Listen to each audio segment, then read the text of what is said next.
네, 그럼 계속 이 순서를 이어서 그대로 가도록 하겠습니다. 예, 국회 입법조사처에서 나와주셨는데요. 구세주 조사관님 나오셨습니다. 네, 부탁드릴게요. 예, 안녕하세요. 국회 입법조사처 구세주 입법조사관입니다. 도시철도 공익서비스 비용의 국비 지원 문제는 참 오랫동안 논의가 되어 오고 있습니다. 저 개인적으로는 2012년에 이와 관련된 이슈를 다룬 이후에 2020년이 된 지금까지도 논의가 계속되고 있는 상황인 걸 보면 참 이게 해결이 쉽지 않은 문제이구나라는 생각이 들면서도 지금까지 어떤 진전이 있었는가를 생각하면 좀 아쉬운 생각도 듭니다. 그동안 변화된 것은 도시철도 무임수송 인원이 우리가 예상했던 대로 점차 증가하고 있다는 점, 그리고 도시철도 운영주체의 적자 규모도 더 증가하였다는 점, 그리고 코로나19로 인해서 운영기관들이 더 어려운 상황이라는 점인 것 같습니다. 도시철도 공익서비스 비용에 대한 정부 지원의 필요성은 이미 많은 분들께서 말씀해 주셨는데요. 저 역시 노인복지와 교통약자 이동권 보장을 위해서, 그리고 제도가 갖는 다양한 사회적 편익과 무임승차 제도가 보편적인 복지정책이라는 점을 고려했을 때 국가의 책임이 분명히 있다고 생각합니다. 또 발제해 주신 바대로 그 수혜자 부담 원칙에 따라서 도시철도 공익서비스의 혜택을 보는 지역 주민들이 거주하는 지자체도 무임승차 비용에 대한 부담의 책임이 있다고 생각을 합니다. 따라서 무임수송 발생 원가 등에 대한 정확한 파악 및 분석과 정부 지원의 원칙이 조속히 마련되어야 할 것입니다. 다만 무임수송제도의 개선이나 정부 지원의 원칙을 마련하는 데 있어서 사회적 공감과 합의는 분명히 필요하다고 생각합니다. 어젯밤에 제가 인터넷 기사로 무임수송제도 국비 지원과 오늘 이 토론의 개최를 알리는 내용의 기사와 그 댓글들을 좀 봤는데요.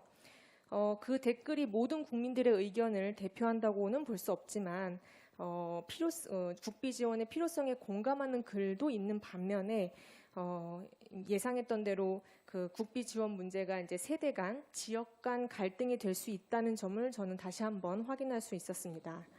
또 배부된 이 토론의 자료집 그 첨부 자료 마지막 부분 109페이지인데요.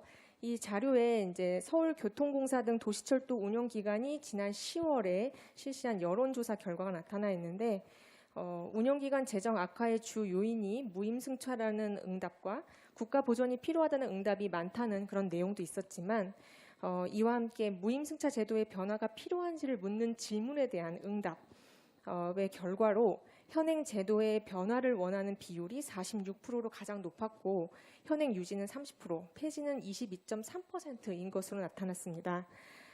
즉 무임승차 제도의 현행 유지를 원하는 비율은 30% 정도이고 나머지 70%는 이 제도의 변화나 폐지가 필요하다고 응답하고 있는 것입니다.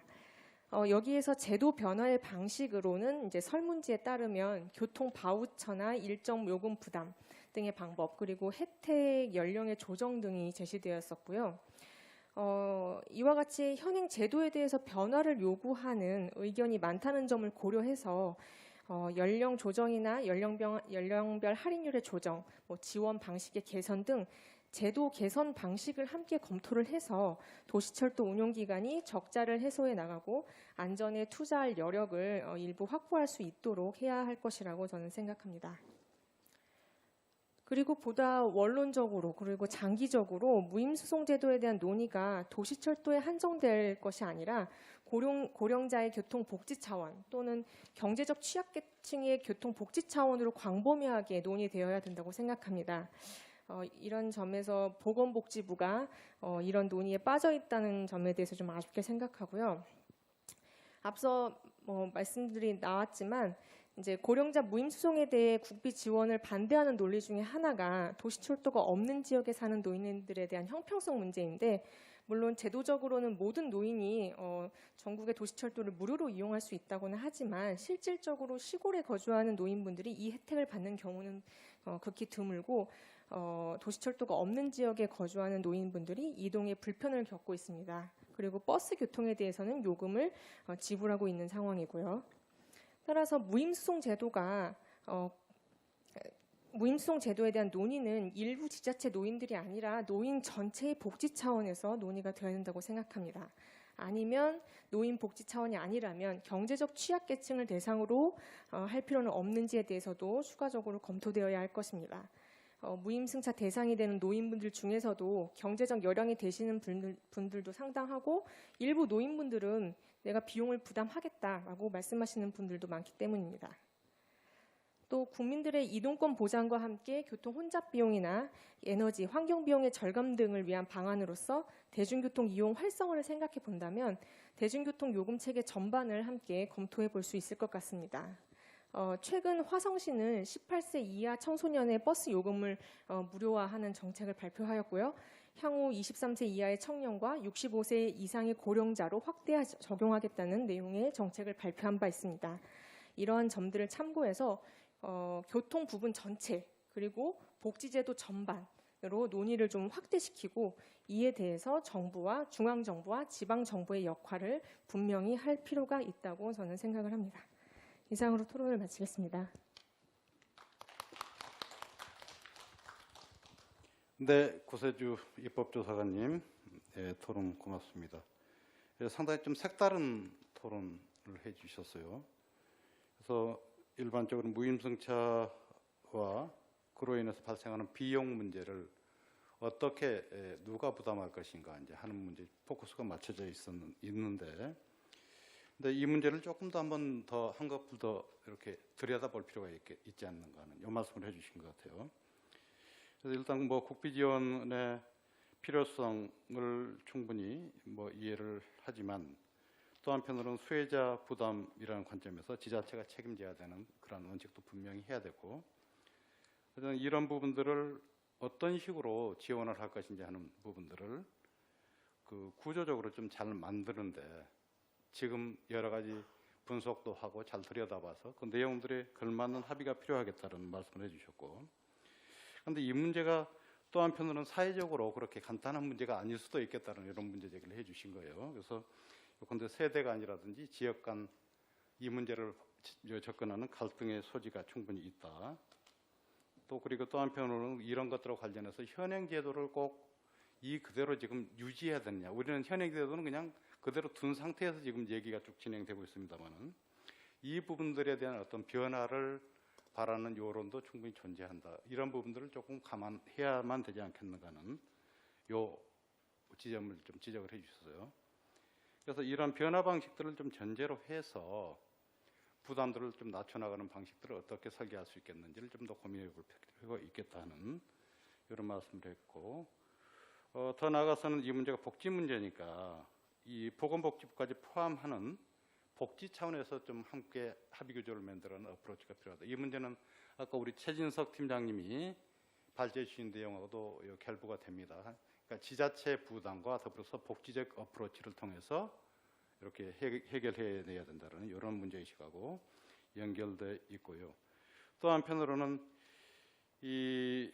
요컨대 교통복지 형평성 문제도 한편으로는 또 지적을 해주셨어요. 그러니까 이 문제를 해결할 때 아마도 좀 더 성공적으로 잘 해결하시려면은 요컨대 도시철도가 부재한 지역에 있어서의 똑같은 노인들의 또는 우리 장애인들의 이 교통복지 문제를 어떻게 어프로치할 것인지 이제 이런 등등의 문제들을 충분하게 고려하면서 종합적인 여건과 더불어서 이 무임승차 제도 문제를 조금 더 깊이 있게 들여다보고 변화시킬 수 있는 방향이 있다면 변화를 시켜나가면서 새롭게 공공성을 강화시킬 수 있는 방안들을 고민해야 되지 않겠는가 하는 이런 취지의 말씀이신 것 같습니다. 네, 아주 토론 잘 들었습니다. 고맙습니다. 예, 계속 이어서 토론을 하도록 하겠습니다.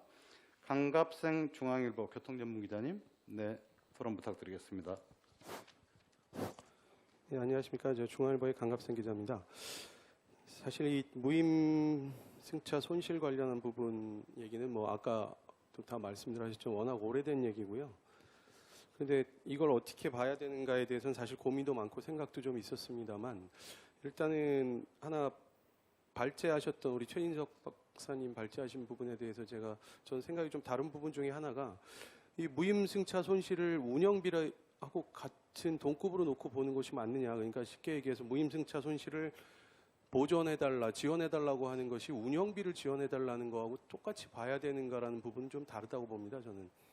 그러니까 무임승차 손실은 예를 들어 쉽게 얘기해서 도시철도 운영기관에서 운영을 잘못해서 비용을 많이 써서 그래서 생긴 손실이 아니기 때문에 이건 구조적으로 정부에서 관련 법령으로 인해서 지자체의 그 도시철도 기관에 그렇게 하도록 요구를 했던 것인데 그것에서 생긴 손실을 보전해달라는 것 이퀄 운영비를 지원해달라는 것과 똑같이 보는 거는 조금 제가 보기에는 시각 핀트가 좀 다른 것 같고요. 물론 이제 제가 기사를 찾아보니까 홍남기 부총리도 거의 그런 식의 논리로 얘기를 하던데 근데 정부에서 요구한 서비스를 하다가 난 손실의 보전과 그다음에 기관의 운영비 지원은 별도로 봐야 되지 않을까. 예를 들어 지금 제가 보면서 이 자료를 보고 사실 저도 이 자료는 보고 조금 놀랐는데요. 그 무임 승객 비율은 대충 알고 있었습니다. 뭐 지역마다 좀 편차가 있었지만 많은 곳은 한 30%하고 서울 같은 경우 한 15% 정도 된다고 알고 있었는데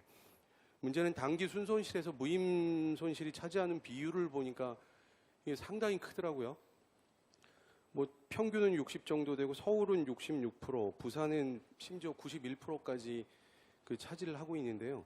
그러면 이건 예를 들어 부산의 경우에 뭐 좀 특수하게 부산시가 지원을 해준다는 뭐 부분, 그다음에 부채가 좀 적다는 부분 이런 걸 감안한다고 하더라도 무임 손실이 없었다고 한다면 부산의 경우, 부산 지하철의 경우에는 상당히 경영 상태가 아주 양호한 상황이 될 수 있거든요. 그러면 이런 경우에 무임 손실에 대한 지원을 해달라는 것이 우리가 따로 잘못해서 생긴 문제를 정부한테 책임져 달라고 얘기하는 거하고는 좀 다르게 봐야 된다고 생각합니다. 그리고 수혜자가 물론 지역 주민인 건 맞지만 그러나 그 지자체가 예를 들어 책임을 지고 해야 되는 복지 정책이라면 지자체가 지자체 사정에 맞게 할 수 있는 복지 정책을 할 수 있는 권한을 주던가 거기에 따랐어야 되는데 이건 전국적으로 그냥 정부에서 그렇게 무임으로 하라고 한 부분이었거든요. 이거를 물론 뭐 지자체가 책임이 없다고는 할 수 없겠지만 수혜자가 지자체에 있다는 이유만으로 지자체가 더 책임을 져야 된다라고 얘기하는 것도 그거는 원인 제공자의 책임을 너무 가볍게 보는 게 아닌가라는 생각이 듭니다. 물론 지자체도 지금 아까 유정훈 교수님 말씀하셨지만 그 운임 손실 보전 안 해주는 거 뭐 이런 거 다 알면서도 무리하게 뭐 굉장히 많은 노선들을 하려고 하는 그런 부분들에 대한 책임은 지자체가 분명히 져야 될 겁니다. 그리고 앞으로 정리도 필요할 거고요. 제가 기사를 썼습니다. 우이신설선 같은 경우도 무임승차 비율이 지금 거의 30%를 넘고 있고 지금 거의 뭐 파산 아마 선고를 내년 뭐 초에 할 거라는 얘기도 있고 뭐 그런 정도의 어려운 상황에 놓여 있는 건 맞습니다. 그리고 지자체들의 특히 지자체장들이 무리하게 경전철 사업도 하고 하는 것도 맞습니다만 그런 거를 정리하는 것은 별개로 하고 지금 현재 있는 운영기관들에서 실제로 정부가 원인 제공자가 된 이 무임승차 부분에 대한 손실에 대한 책임까지도 지자체와 기관에다 얘기하는 것은 제가 보기엔 안 맞는 것 같고요. 일단 정부가 책임 있는 자세로 나오는 게 당연하다고 봅니다. 이건 뭐 정부가 책임져 주지 않으면 사실은 저희 알고 있지만 지자체들 재정 상황이라는 것도 뭐 뻔한데 그 지자체에서 그만큼을 더 책임져라라고 얘기하는 것도 쉽지 않을 것이고요.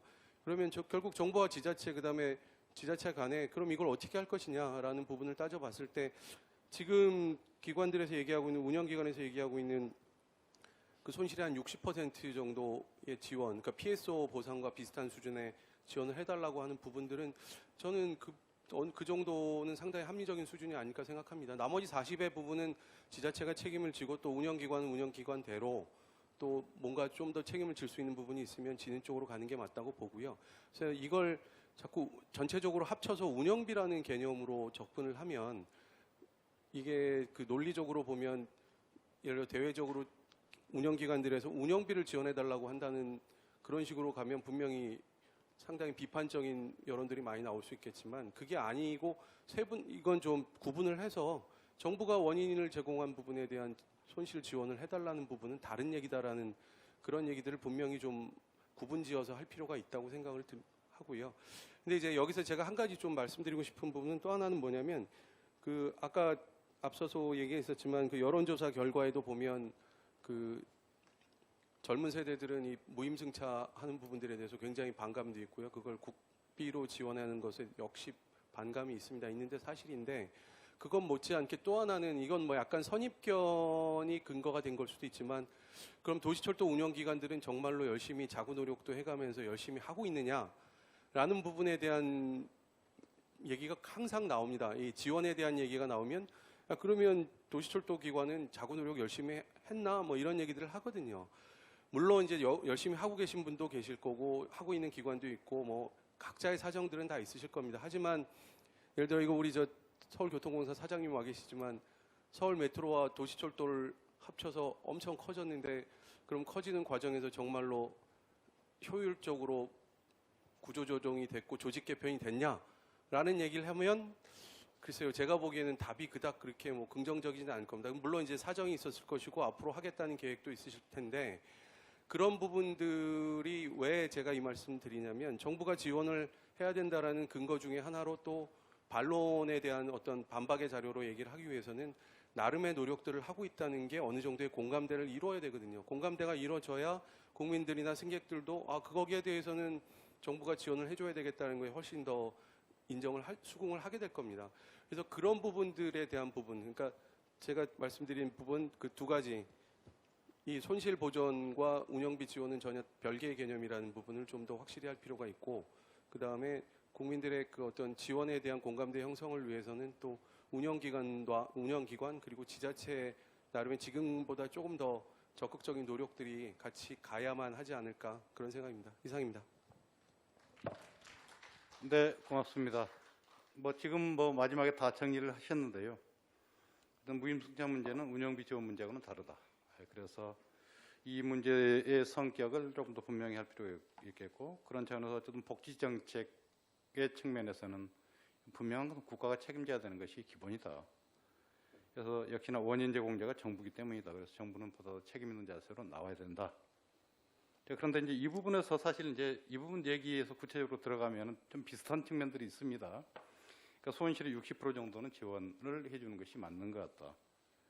합리적인 것 같은데 나머지는 지자체 플러스 운영자가 부담하는 것이 좋을 것 같다. 이제 이런 말씀이에요.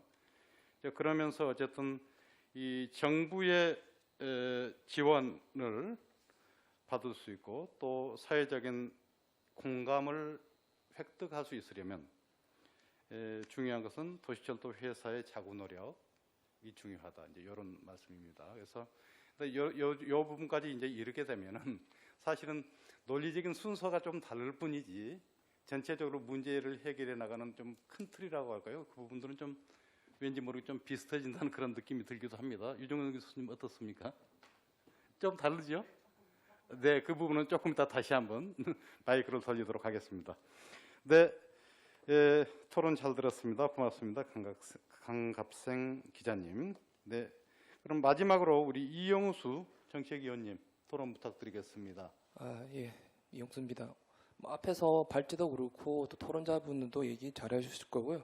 그리고 어쨌든 이 앞에 안에 그 폴로에 계신 관계자분들이 할 얘기가 많으실 것 같아요. 특히나 발제자분에 대해서. 그래서 좀 오히려 이렇게 공개된 부분에서 좀 토론하는 것도 사실 정말 의미 있다 생각되기 때문에 저는 짧게 발언하고 플로어의 분들이 얘기하시면 될 것 같은데요. 그게 사실은 오늘 저도 발제나 다른 이 토론자 얘기 들으면서 이게 좀 많이 좀 문제가 중첩되어 있다는 생각이 드는데요. 크게 보면 이제 운영 비용에 관련해서의 적정한 부담의 문제가 있는 거죠. 이거는 우리나라뿐만 아니라 세계에서도 여러 가지 문제가 생기는데요. 특히나 통계에 따라 다르긴 하지만 세계에서는 보통 정부 재정이 운영 비용의 30에서 60% 정도의 이제 지원을 좀 해주는, 물론 요금 수준에 좀 따라 차이는 있겠지만 어쨌든 그렇게 해주는 부분에 반해서 우리나라 같은 경우에는 좀 많이 이제 부족하죠. 특히나 오히려 더 이 지하철 같은 경우는 공공기관의 유음안으로 버스보다 준공의 버스보다 더 적게 받는 부분도 있는데요. 그래서 항상 보면 이런 운영 비용에 대해서의 분담 문제, 특히나 이제 아까도 얘기했지만 정말 지하철이 노인화되고 있죠. 돈이 더 들어가는 데 부분에서의 그럼 운영 비용에서의 어떻게 이제 적절하게 좀 중앙과 지방이 그 지자체나 중앙에서 어떻게 좀 분배를 할까에 사실 문제가 하나의 축으로 사실 있는 거죠. 근데 어쨌든 우리 발제자분께서는 좀 더 지자체가 좀 더 노력하라는 부분에서 좀 얘기를 했던 취지라 생각드는데요. 한편으로 보면 좀 더 중앙정부가 이런 큰 틀에서의 보안성이라든지 특히나 외국 같은 경우에는 중앙정부가 좀 많이 좀 지원한 부분이 있는데 물론 나라에 따라 다르긴 하지만 우리나라 같은 경우에는 더더군다나 좀 이 교통 같은 경우에는 지방 사무나 유만으로 너무 혼란한 생각이 좀 들기는 합니다.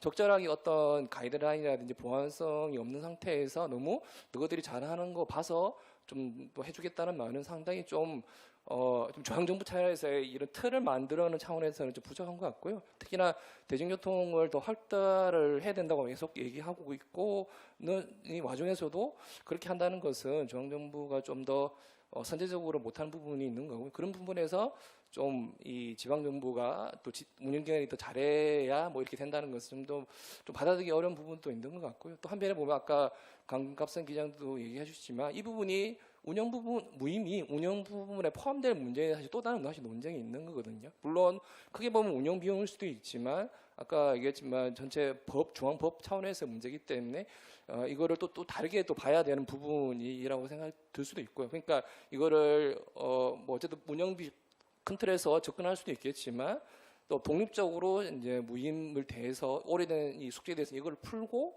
또 운영 부분은 또 운영대로 이렇게 풀자는 어떤 그런 부분이 좀 필요할 수 있을 것 같아요. 그래서 저는 어쨌든 운영비 부분도 좀 더 잘해라기보다는 중앙정부에서 조금 더 최소한의 보완성이 필요할 것 같고요. 또 무임도 사실 독립적으로 좀 접근해야 되는 문제가 생각됩니다. 그리고 실제로 아까도 얘기했지만 운영기관 특히 철도나 지하철 같은 경우에는 과연 뭐 운임 수입으로 통해서 이 운영이 안 된다는 다 알고 있기 때문에 항상 뭐 구조조정 얘기나 이런 얘기가 나오는데 저는 일단은 좀 운영기관이 잘 할 수 있도록 후원자로서 재정이라든지 제도라든지 어떤 판을 잘 좀 더 깔아준 상태에서 운영기관이 더 잘할 수 있도록 좀 해야 된다는 게 좀 기본 입장이거든요. 그래서 그런 부분에서 뭐 손해에 묻을 수 있겠지만 좀 더 우리가 대중교통이 더 중요하고 코로나나 기후위기 시대에 더 중요한 대중교통에 관련해서 어느 정도 우리 사회에서 중앙이든 지방이든 좀 더 잘할 수 있도록 좀 기울어진 운동장을 좀 잘 해주는 상태에서 운영기관들한테 좀 채찍질을 좀 가야 되지 않겠냐 하는 생각이 들고요. 그리고 마지막으로 저도 이제 구세주 우리 전문가의 의견에 따라서 자꾸 이 논리가 자꾸 이제 좀 안 되는 이유는 실제로 보편이라고 얘기했지만 사실 특수적인 거죠. 지하철의 노인, 그러니까 대중교통 같은 경우에는 버스도 있고 그리고 대중교통 다 아시겠지만 의존율이 청년, 노인, 그리고 여성, 그리고 시업자들 다양한 계층들이 사실 대중교통 의존이 많은데 왜 유독 이제 노인한테만 가면서 사실은 이 보편적이지 못한 이 요금 정책이 됐던 거죠. 그런 부분에서 보면 오히려 더 좀 선제적으로 특히나 코로나19 시기에 세계적으로 보면 대중교통 수송량이 줄어들었지만 대중교통을 누가 탔느냐고 봤을 때 뭐 연령, 성별, 젠더, 또 인종을 봤을 때는 상당히 자가용을 소유하지 않는 이 조소득자들이 많이 타고 있다는 것을 다 확인이 늘어나고 있기 때문에 오히려 더 대중교통에 대한 투자라든지 지원을 만들어 놔야 될 것 같습니다. 그런 측면에서 보면 무임 부분도 좀 더 확대해서 이 무임이 좀 되어야지만 다른 어떤 청년이라든지 저소득자이라든지 여성에 대한 또 요금 할인도 정책도 다양하게 펼 수 있는 이제 물꼬라는 입장을 가지고 이 관계자분들이나 이 관계자들이나 뭐 노조나 전문가들이 좀 더 얘기했으면 좋겠다는 좀 말씀을 드립니다. 일단 뭐 제 발표는 이 정도로 말하고요. 좀 더 프로파에서 더 얘기 많이 했으면 좋겠다는 말씀드립니다. 이상입니다. 네, 우리 이영수 정책위원께서는 뭐 여러 포인트를 말씀하셨지만 어쨌든 뭐 정부가 지원하는 그 선제적 가이드라인 이런 부분들이 굉장히 중요하겠다는 이런 말씀을 하셨고요.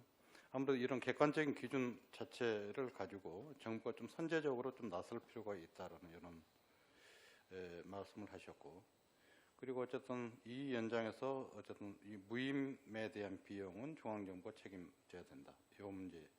그리고 더 나아가서는 무임에 대한 문제뿐만 아니라 운영비 문제도 역시나 정부 책임이 조금 더 분명해져야 한다는 이런 말씀을 해주셨어요. 그래서 아까 구세주 조사관 말씀하신 그런 부분들하고 연동해서 좀 더 선제적으로 우리가 이 지금 하는 이 고민들을 이 대중교통 복지라고 그럴까요? 이제 이 부분들을 확대시켜내는 문제로 고민해가면 어떻겠는가? 저도 사실은 이제 그 화성하고 이 뭐 좀 관련해서 몇 가지 뭐 일을 하는 게 있어서 이렇게 보는데 최근에 하여튼 화성에서 그 무상버스 컨셉을 이렇게 도입을 하는 걸 보면서 재밌었습니다. 그 문제는 우리 예전에 유정 교수님도 고민 많이 하셨죠. 네네. 그래서 이렇듯이 꼭 무상은 아니라고 할지라도 요컨대 대중교통수단의 복지를 확대시켜내는 이런 문제를 어떻게 볼 것인지 하는 문제도 굉장히 중요하겠다는 말씀을 해주셨고, 어떤 이 플로어에서 아무래도 좀 하신 말씀들이 많을 것 같다. 그래서 말씀을 좀 짧게 요약을 해주셨습니다.